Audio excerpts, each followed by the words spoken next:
So I'm David Rowan, editor of the British edition of Wired, and we are going to bring you into some trends in the entertainment business over the next few years with a man who should know, Leonard Brody. Hi. Digital head, digital president of the Anschutz Group. If you don't know the Anschutz Group, it's possibly the world's largest entertainment and sports group that you probably haven't heard of. So it owns the O2 Center and 160 odd stadiums around the world. The LA Lakers, LA Galaxy, promotes Justin Bieber, was promoting the Jacko, the Michael Jackson tour, produces the Emmys, the Grammys, the New Orleans Jazz Festival, a whole bunch of other things, runs Examiner.com, which is a kind of participatory news service with about 22 million monthly views. And one of the reasons I guess that you don't know very much about the Anschutz Group is the boss, Phil Anschutz, last gave a media interview in 1974. When it was media. But he talks to you. He talks to me sometimes, when I'm good. But yeah, we are today probably the largest live sport and entertainment conglomerate in the world, mostly led by one man, by Phil Anschutz, and the company is rather private, and we typically are not that well known outside of the brands that we own. And just give us a sense of where your business is moving and where you see the opportunities. Yeah, I mean, I think for us, we were, as a company, the Anschutz company was quite slow and delayed in getting into the digital space, because when you're in live entertainment, you're somewhat at the top of the food chain in terms of disintermediation. So there wasn't really a need or a purpose, nor that much of a huge desire 2-3 years ago, but we've come back in sort of full force. I was one of the first digital employees in the company. And for us, you know, we look at a bunch of trends because we own a lot of different businesses. So we're one of the largest owner of movie theaters in the world. We own a lot of sports teams, as David mentioned. So we have to keep extremely different interests and audience quite separated. For us, I think the biggest thing that we pay attention to is traditionally live entertainment has been focused on revenue going one of two ways. It was usually gate receipts and it was broadcast. And unfortunately, the broadcast revenue is going to continue to decline over the next few years. So going direct to consumer is going to be an incredibly sophisticated art over the next 2-3 years that people are going to have to get really, really good at. So the music industry, we were told, was going to be saved by live ticket sales. You'd give away your music, people wouldn't pay for it, but they'd pay big bucks for the ticket sales. Is that turning out to be the case, or is that changing?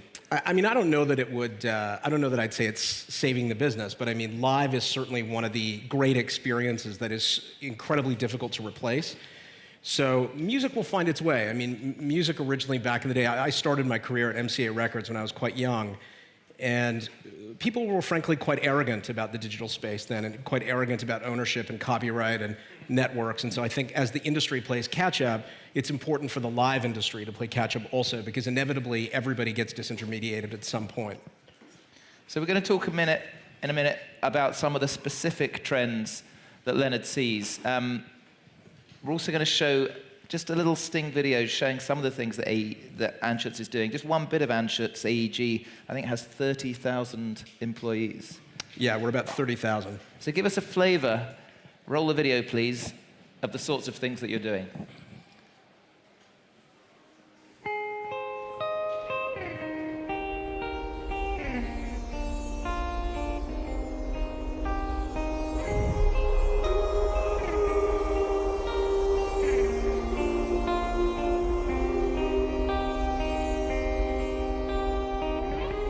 Everyone has moments in their life that they'll remember forever. Memories made of sound and passion, of intensity and achievement, of scope and spectacle. Once-in-a-lifetime moments made even more powerful because they were shared with those around them. For 10 years, AEG has been giving the world reason to cheer. At arenas and stadiums,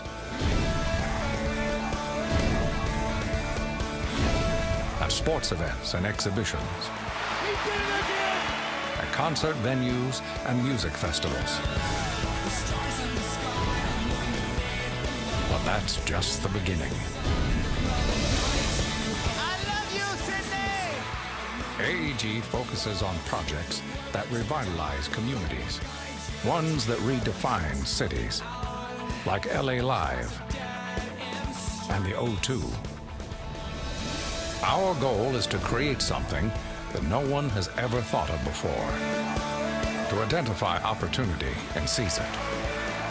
Because we're sports fans, we know teamwork is the key to success. That's why we partner with some of the world's most respected businesses. Because we're music fans, we listen and lead with our hearts, valuing talent above all else. Grammy goes to Green Day! Beyonce. Taylor Swift. We applaud our artists and audiences with passion, and we support the communities in which we do business. We build places where people come together. Because when you get down to it, the only thing that really matters is what happens when the house lights go dark and the crowd roars. In the past 10 years, we've entertained billions of fans and presented more than 10,000 live events each year at over 100 venues around the world. This is a pretty big organization. And I'm now going to put Leonard on the spot because I want to know the trends that you, running the digital arm, see as vital for keeping the company going. So let's start off with the broadcast world. What do you see as the big transition happening in broadcast? Yeah, I mean, we've seen it a lot, particularly in sport. If you look at, so one of my other somewhat day jobs is I'm a part owner of a professional football team in England. And so we see it happening across the board, which is broadcast revenue is declining. It will continue to decline over time. And as it disintermediates itself from large networks to smaller networks, the people who own content, particularly live content, are going to have to be incredibly sophisticated at going direct to consumer. So they're going to have to understand how to share experiences in a different way and reach in and get a greater share of wallet than they traditionally did before. So let's just clarify, most people who own football teams in the UK are Russian oligarchs. You're not owner of Man United or anything like that? No. I'm part owner of a team called Coventry City, and I am not a Russian oligarch. I'm a Canadian oligarch. Different. We're nicer. So how are you putting your prediction into practice at Coventry? How are you empowering the crowd? So it's tough. You know, football is one of those worlds where people are very traditional, very tribalistic, so change is difficult. We're looking at a series of things where you can, for example, start to be one of the first clubs in the world to actually create a connection between the fans and the live game so that fans have control over in-game decisions. So they're choosing substitutions, they're working live time with the manager and paying for that right to actually create a much better experience, not only for the results of the game, but also for themselves by being a bit more engaged in the experience. What do the players think of the fans deciding who should be playing? You know, if you talk to some players, they probably think it's a better idea. Depending who the manager is. It's the managers that are the problem. I think the managers traditionally are seen as, you know, it's not that different, frankly, from the early days of journalism where editors were seen as the arbiters of control, and managers in football and in other areas in live space are very similar. So you will see, I guarantee it, in the next 5 years, whether it's the NBA, football, or otherwise, we will have to go direct to pocket and start to look to fans through micropayments in-game to get them closer to the action on the field and the pitch. Which makes live ever more important. Exactly, yeah. What's going to happen in online advertising? You know, I'm really not a big believer in the online advertising world because I think the problem is they show that same slide at every conference, which is audience is moving here, eyeballs are going to the web, therefore ad revenue will move. And that is true. I think that will happen, but because of the lack of scarcity in online advertising, if I was a media buyer before, I had a restricted number of venues in which to spend that money. We have already seen in a large audience how people will spend their dollars when they've got multiple channels, and now through direct providers and direct networks, they don't even have to watch it. They can just monitor it from any time of day at any point. So it is going to be a game of no scarcity, and the people who win it are going to be the people who can make money off of nickels at a time. Facebook being a great example of that. So Google starting these new 100 or so TV-type channels on YouTube. Do you see that as the new model? Well, I don't think display advertising doesn't go away. Display advertising will always be in some form. There will be a premium for premium audiences. So if you can create a premium audience through bases and good content, there'll always be a place for that. The question is, will it replace traditional broadcast revenue? If I own a broadcaster, am I going to make up my revenue digitally? And the answer is no, not from display advertising. So even worse news for the traditional newspaper businesses that have gone online free of charge. Yeah, it's worse news if you're lazy. I mean, if you're lazy and you're not innovating and you're not careful about models, it's not good for you. But if you are innovating and looking at behavior and subscription revenue and starting to do things in a different way, and there's lots of great examples of companies that have done interesting stuff, Schibsted being one of them, you can start to see a change, and that change, I think, is very positive. Okay. Another trend, what do you see happening with kind of the mass audience as opposed to the slightly more niche private audience? Yeah, so this is an area that we spend a lot of time looking at, which is, if you look through the past 15 years of the commercialization of the internet, it's been predominantly characterized by large rooms. So everybody is looking at audience, it's a very large land grab, everything is the large room era. I think what we saw in 2011 was the kickoff of something that's very natural, which is the beginning of the small room era of the internet, where you see much tighter-knit, closer audiences that have deeper demographic connection and closeness to one another in a restricted, conformed environment. A great example of that is Path. I don't know, how many of you are Path users or use it now? Yeah. So it's an example of restricting, without any good reason, your audience to 150 people. And the private event and flash sales companies are another example of people's desire. It's like, it's a party. You know, when you're at a party and it keeps getting bigger and bigger and bigger, human behavior is to move into the smaller rooms. And I think we're seeing that on the web now. But if mass media companies start pretending they are the cool little party, that's a bit fake, isn't it? I mean, it's hard to answer that. I mean, some mass media companies are a cool little party. I mean, there are some people who do an amazing job at aggregating fantastic content, great people, and great experience. And at the end of the day, good content and good experiences will win. And so whether you're Anschutz or News Corp or PBS, it doesn't really make much of a difference. The winners will be the people who produce genuine experiences and cool content.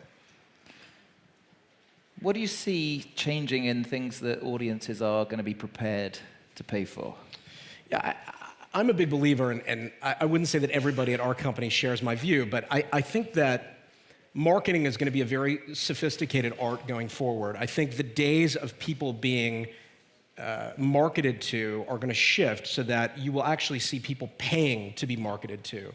You'll see smaller collectives of smaller rooms with people that are marketing by trivertising and experiences and product interaction, and people paying for the right to be a part of those programs and those experiences. Why would I pay to be marketed to? Well, there's numerous examples. So if you look at, for example, live entertainment, being part of a club, it's not that different, frankly, than what Star Alliance or OneWorld does in the airline world, because inevitably you do pay for it. It's built into your fees. So assume for a minute those fees are buried inside something else you're paying for, ticket sales or other factors. Inevitably, you're going to pay for being outside of the noise, because earlier what was said about Clay Shirky about the quality of the filter, given how crazy the information overload is, if I can pay for a great experience and a very strict and controlled filter, we're seeing clearly now, studies are showing us that people are willing to pay to be marketed to, and especially when it's controlled and highly targeted. Wow. So one of the other things you're thinking about, I suppose, is also journalism. You've got Examiner.com. Let's look at a very short video showing what you're trying to do with Examiner.com.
So Leonard, it may be content, it's not journalism, is it?